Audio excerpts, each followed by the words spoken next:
So recently I had made a video giving my prediction for UFC 305's main event between Dricus Du Plessis and Israel Adesanya. And I was absolutely convinced that Israel Adesanya is going to get this done this weekend at UFC 305. Until this morning. Guys, in the morning, I like to get up. I like to have a little breakfast. I like to, mess around on YouTube, ESPN Plus, watch some fights back. Even watched my own video back on Strickland melting Israel Adesanya basically in the first round, which I'll link that down below so you can see that. But half the time, I don't even know what the hell I said in the video. I just uploaded, and that's what it is. There's no way in hell Israel Adesanya is beating this man. There's no way in hell. How the hell is Izzy going to beat this guy? I sit back and I'm asking myself, how did I, and what it is I get caught up in the aura. I get caught up in the moment, the idea that, look, Israel Adesanya is one of the greatest, if not the greatest middleweight of all time. I think he has an outstanding style. I love watching the guy fight. But when I roll the tape, and I watched my video back, against Strickland, and I watched the Robert Whittaker fight. I watched the Marvin Vettori at UFC 263. I watched the Jared Cannonier fight. I watched even the Poatan Pereira fights back. There's no way Izzy's beating this guy. Izzy's not beating this guy, man. And I was so convinced. I was like, look, I think Izzy can get this done. But I almost contradicted myself in those videos because as I'm listening to myself, I'm like, look, Izzy's going to KO him. Well, how many KOs does Izzy have in the UFC? Not many. And when do they happen? They happen early in the fight. And who have they happened against? They've happened against a reckless charging forward Robert Whittaker who's blitzing forward and kind of, shooting in and out. And it's like, that was a reckless Rob. And then we saw Rob the second time. He made the adjustments to where he was a lot more patient. He was a lot more cautious. And that limit the ability for Israel Adesanya to counter him. So it's like, okay, well, we saw the rematch and we saw what happened that time. And then we saw Paulo Costa. Paulo Costa is one of the most overrated middleweights of all time. When's the last time Paulo Costa's looked impressive? When's the last time he's looked impressive? I know he landed a spinning wheel kick on Robert Whittaker, and that's like the whoa moment where everyone kind of wants to bring that up. Outside of that, he was getting absolutely picked apart by Robert Whittaker. Robert Whittaker was cruising around on the outside, throwing the jab, landing that thing at will, setting up some nice leg kicks, was beating up the legs of Paulo Costa. Robert Whittaker picked him apart. And so it's like Izzy's impressive KOs are over Robert Whittaker and are over Paulo Costa. And I give you the first one against Robert Whittaker. It was a great performance by Israel Adesanya. The problem for me, Dricus Du Plessis is none of those guys. Dricus Du Plessis, he not only does he have a weird, I got to say, a very interesting coach. I mean, I don't know him personally. He seems like a little bit of a weird dude, man. I mean, look at this guy. This guy, if you would have said to me, look, there's a coach in the UFC that coaches a high-level fighter towards the top of one of these divisions that was going to tase that was going to tase his guys in the feet and shit like that. This is the man right here. I mean, this guy, when you look at him, this guy just spells like he's into some weird shit. All right, we got to be honest here. But look, he knows how to game plan. And every time Dricus Du Plessis has came out inside the UFC, no matter who he has fought, we have seen a very, very, very different style of DDP in all of those fights. Whereas Israel Adesanya, it's the same guy. It's the guy that's going to come in and he's going to kind of jab and leg kick at range. He's going to switch occasionally to southpaw, throw a kick to the body. He's going to throw a lot of feints at you. He's going to be feinting and moving around on the outside. And look, it's aesthetically pleasing to watch. It's, I think it's kind of entertaining. And it's like a cobra and a snake. You get kind of caught up in the, the ooh, the ah. Like you get caught up in the moment of what you're seeing. But when you look, cut it down, you cut through the shit. You cut through all the snake moving around like, is it going to bite me and is it not? This snake in Israel Adesanya doesn't really bite. And he's even got the Venom fight kit that's got the snake print on it. This man's not beating DDP, dog. He's not beating him. How's he going to beat him? Is he going to KO him in the first couple rounds? Dricus Du Plessis in the first round is so cautious. He almost damn near gives you the first round. If you go back to and watch the Robert Whittaker DDP fight, if you go back and watch the Strickland versus DDP fight, that first round, DDP is very, very cautious. So eliminate the first round basically of Izzy getting this done. And then in the second round, you will see DDP slowly but surely, methodically kind of start to move and groove and kind of find his way and start to move forward and start to open up a little bit. But it's really in the mid to later rounds that this guy really starts to put his foot on the gas. Unless it's a 3-round fight, he gets a little bit more urgent earlier in the fight. But now that he's the champion and he's fighting in title fights, we see him very patient. We see him kind of not being as like dramatic and kind of rushing in, to where he's dialed back on kind of the lunging in and, doing a lot of that stuff, to where the openings are not there, right? And I saw Darren Till coming out with some advice for Israel Adesanya on how to beat DDP. Well, obviously it didn't work well for you, Darren. It didn't work well for you. And I mean, as good as Izzy is, look, I don't want to sound like I'm hating on Izzy, man, because I think the guy's a tremendous fighter.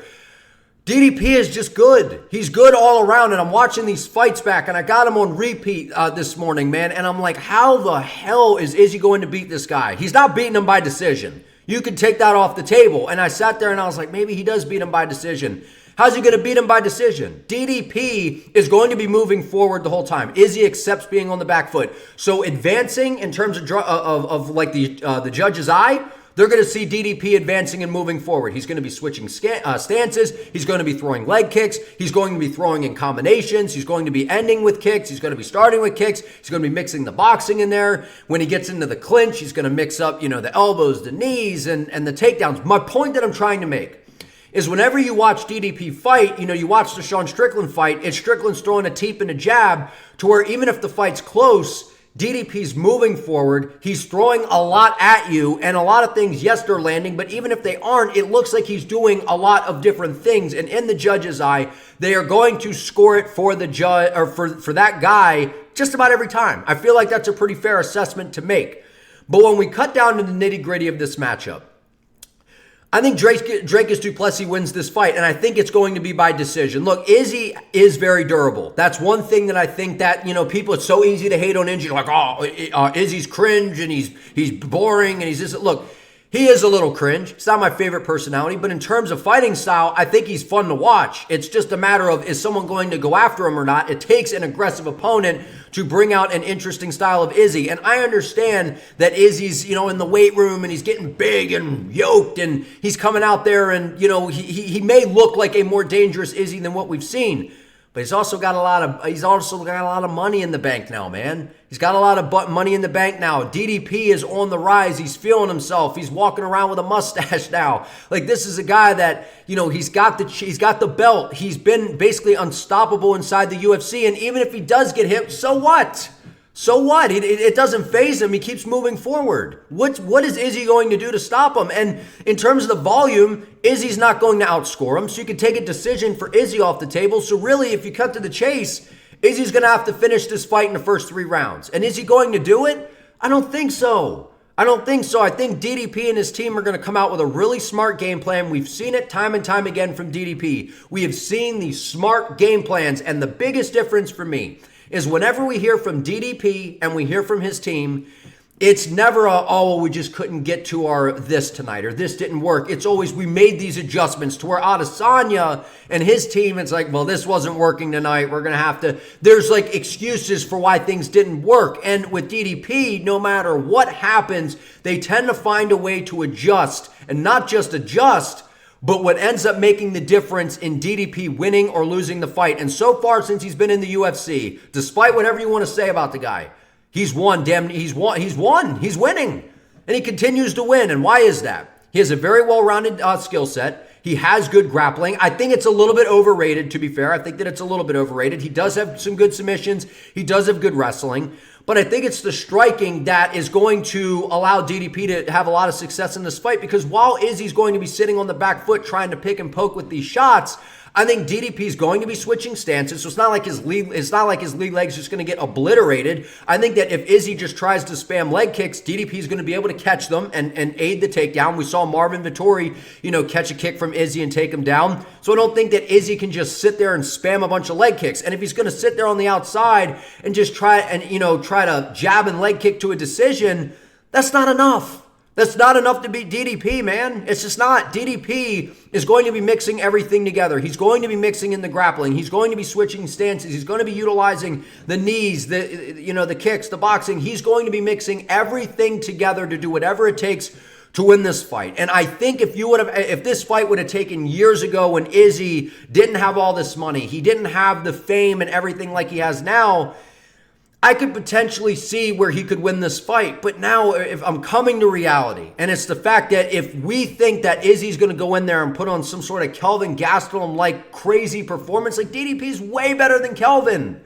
He's way better than Kelvin. He's way more dangerous. He has incredible cardio. Like, people want to talk about how DDP gets tired and he looks tired and, oh, he's gasping for air. He looks like he's gassing out. Like, I think that's just the dude's body language. I just think that that's just a weird body language, but I think that that's just kind of how he is.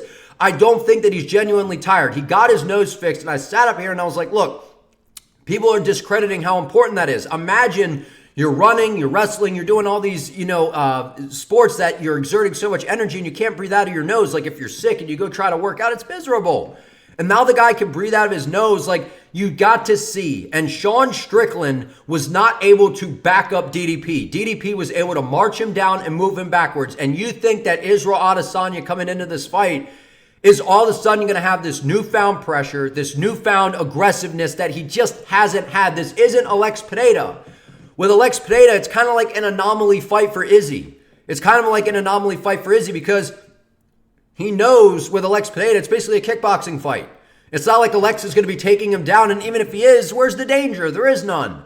So it's pretty much just a kickboxing fight, and you can set traps, you can do all those different things where with DDP, if you're trying to do any of that stuff, there's consequences. You're going to get taken down. You're going to possibly get submitted. You got ground and pound. That's going to wear on the body, make you tired. And DDP he's relentless. He's built like a tank. He's powerful. He's very well-rounded. There's not a lot of holes in his game. And if he's not recklessly charging in, like I'm telling you, in the early rounds, he's going to be cautious. He's not going to be recklessly charging in. Where's the window for Izzy to catch him? Where's the window for Izzy to catch him? I don't see it.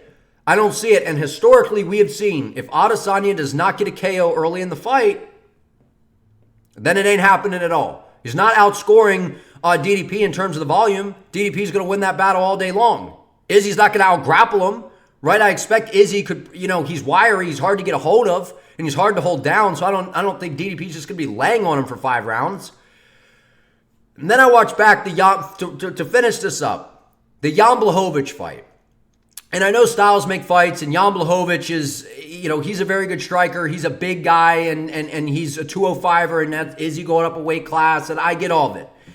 But DDP, to me, is a little bit harder of a fight than Jan. Like, I know Jan is bigger, and you got to watch out for the power, but does DDP have similar power? I mean, not in terms of like light heavyweight, but like for the middleweight division, like DDP is one of the hardest hitters in the division.